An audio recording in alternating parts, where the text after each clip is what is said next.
BPL শেষ হয়ে গেল তানজিম সাকিবের। চলমান বিপিএল এ সিলেটি স্ট্রাইকার্সের হয়ে খেলেছেন তানজিম হাসান সাকিব। আসরের শুরু থেকেই দলে নিয়মিত সদস্য ছিলেন এই পেসার। তবে ঢাকা ক্যাপিটালসের বিপক্ষে একাদশে দেখা যায়নি এই তারকা পেসারকে। মূলত চোটে পড়েছেন তানজিম সাকিব।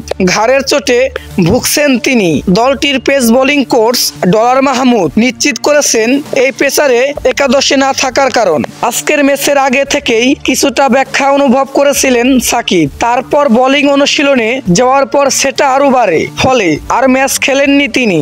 আর তার বদলি হিসেবে সুযোগ পেয়েছেন আরেক পেসার সুমন খান। ম্যাচ খেলার মতো ফিট হতে আরো অন্তত এক সপ্তাহ সময় লাগতে পারে তানজিম সাকিবের। আর তাদের দলের প্লে অফে যাওয়ার সম্ভাবনা খুবই কম। তাই বিপিএল এবারের আসরে তার ফেরার সম্ভাবনা অনেকটাই নেই বললেই চলে।